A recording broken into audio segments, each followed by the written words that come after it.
What's up, everyone? You're welcome along to my player ratings after Arsenal beat Liverpool by 3-2. Don't want to put any spoilers out there, but there won't be any 8 or 9s being given out today because across the board, we just weren't good enough. Congratulations to Arsenal on their victory. And look, it is fitting that we start with Alisson Becker today because I'm struggling to figure out what scores to give him in recent weeks because defensively we're a shambles, we're conceding too many goals.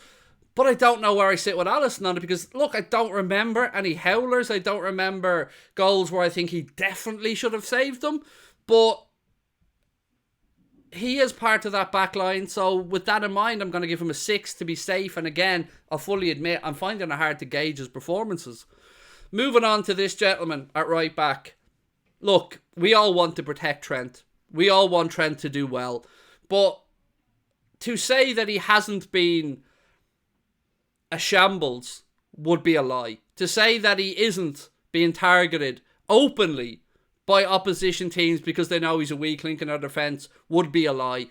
And you can mask those deficiencies if you're scoring and putting in assists, but he's not really doing that anymore. Yes, he had a free kick goal, but ultimately he's a man who is not in form, and I was saddened and happy to see Jurgen Klopp take him off and replace him with Joe Gomez. Saddened because, of course, I want Trent to do well.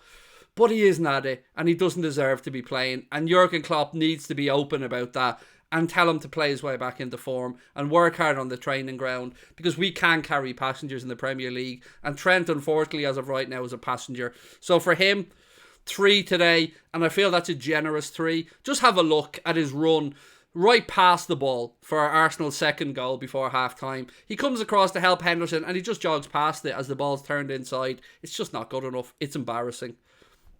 Virgil van Dijk. Today I thought he was terrible again. Can't pick out a teammate with a header. And look at the first goal. The very first minute of the game.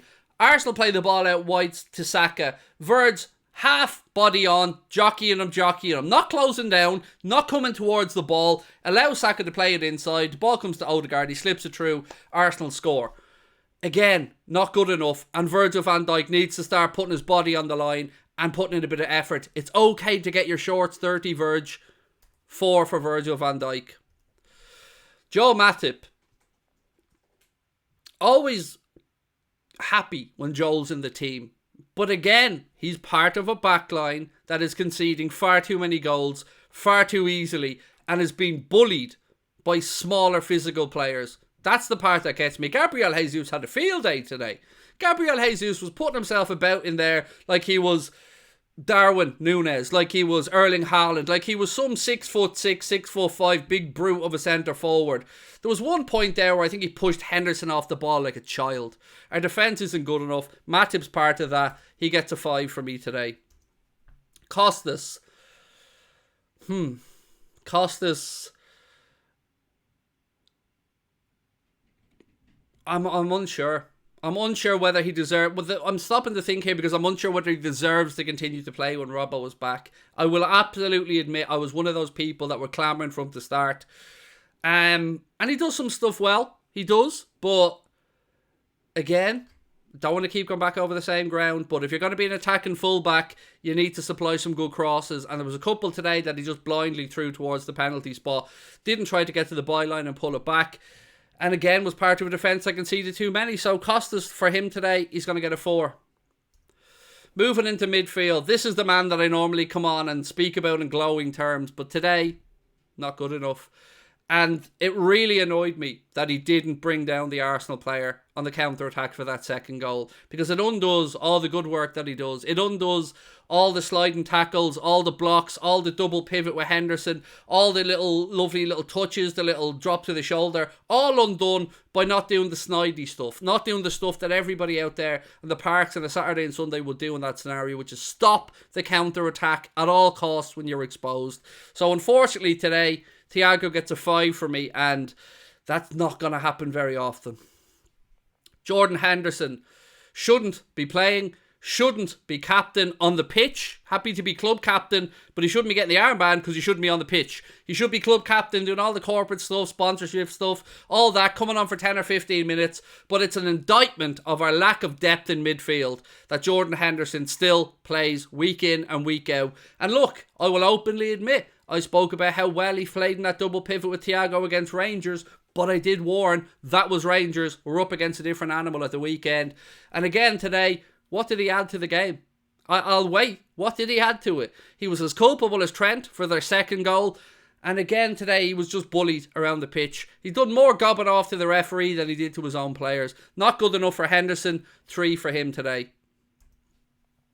Diogo Jota. When I seen him getting dragged off by Jurgen Klopp for Harvey Elliott, I was absolutely baffled. Diogo Jota had some great moments in that game today. He's an incredibly intelligent football player. And the fact that Henderson stayed on right side of midfield when Jota got pulled off, again, absolutely baffles me. So Diogo Jota today, I think, did okay. So I'm going to give him a 6. Not great, but okay. Luis Diaz, look, first and foremost, we hope that injury concern is a minor concern and he's back soon, because Diaz has been a very bright spark in an otherwise dull season for Liverpool. He was the assister for our first goal today, ran the hard yards into the channel, got the ball and played a lovely square pass across to Darwin Nunez, who put it in the back of the net. He always looked like he was going to be a menace in Arsenal's defence, and I bet you Arsenal fans were delighted to see him going off. Obviously, I hope he's back soon. Difficult one to gauge, but he gets a 7 for me because he got the assist and he was only there for the first half. Mohamed Salah. Blink and you'll miss Mohamed Salah today because he was invisible. And look, we have to call these things out. It doesn't mean we don't love him. It doesn't mean that we don't think he can do better or he won't do better. But ultimately, he got the big contract and he's not delivering. And anybody who tries to hide behind that fact is just deluding themselves. He has been invisible in too many games this season and he hasn't even looked likely to score from open play in many games. Mohamed Salah today gets a 3. Shocking performance. Shocking. And doesn't deserve to start midweek against Rangers. Darwin Nunez. Again, looked a little bit isolated at times today. I thought I was actually optimistic when Klopp brought Bobby on to play alongside him and we seemed to switch to a 4-4-2. And he got his goal today. A goal that's been coming. Because one thing you will always say about this man is he doesn't hide. He doesn't shy away. He doesn't not get stuck in. Sometimes he lacks that bit of quality. I think that will come. But he got himself a goal today. That's his job. He's a striker. So for that in mind, Darwin gets pretty average 6, but well done. More bright sparks to come from him, I'm sure. Bobby Firmino came off the bench today and once again scored. Loves a goal against Arsenal. Surely the club are going to have a difficult decision to make here on Bobby because you can't allow him to go when he's in the form that he is. But also, we can't allow a situation where we have somebody on 2, 3, 4 year contract who maybe is on the wane a bit, which he doesn't look like now. But I would understand if the club were cautious after what's after happening with Mo. But I do think Bobby deserves praise today because that was a very, very good goal from him. He had a lot to do when he was slipped in by Jota on the left side. Very similar to the goal we conceded against Palace, actually. Good finish from Bobby. Left foot across the front of Aaron Ramsdale. Snuck in at the near post. And I thought Bobby looked at it when he came on today. So 7 for me for Bobby Firmino. Joe Gomez did what a right back should do when he came on. I think I counted 3 or 4 crosses he blocked in the short time he was on the pitch. The second half, we looked far more settled there with him on the right hand side. And yes, I know we conceded when he was on there, but that was from a dubious penalty to say the least. So look, if I'm Klopp, I'm going with Joe Gomez now moving forward for the foreseeable and until Trent deserves an opportunity with either what he's shown on the training ground or his attitude changes. But it's difficult to gauge players when they come on, but I think a 6 for Joe Gomez is probably fair.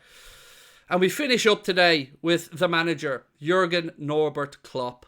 We all love this man to bits. We absolutely idolise him, but we can't start allowing him to make irrational decisions because of a perceived belief that he trusts people. The same people he's trusting are letting him down, and it's his legacy that is on the line. So I hope that Jurgen Klopp has the cutthroat ability to start making these crucial changes. He needs to get into the owner's ears. He needs to tell them he needs to be backed in the market. And he needs to do what he did today, in fairness, which is spot that people aren't playing well and drag them off. Because he did that with Trent today. He did that with Salah today. if he could stop believing in Henderson a little bit as well and start actually seeing what the rest of us are seeing, then maybe Jurgen Klopp has an opportunity to right this wrong. Because I understand he trusts senior pros. I get it. But look at Arsenal today. Yes, they had a few players in there like Xhaka, but ultimately it was young, hungry players. The same type of young, hungry players that got Jurgen Klopp to where we are now. That got Jurgen Klopp to win the Champions League, a Premier League and the domestic cups. So start back in Carvalho, start back in Harvey Elliott, and start dropping these lads that just aren't putting in a shift. So for Jurgen Klopp today, a 5. Don't know what else to say. I'm disappointed. I'm angry. Congratulations to Arsenal, but ultimately we are a long way from being in the Champions League spots and we have a lot of work to do. As always, want to know your thoughts in the comment section. I will chat to you guys tomorrow. Much love.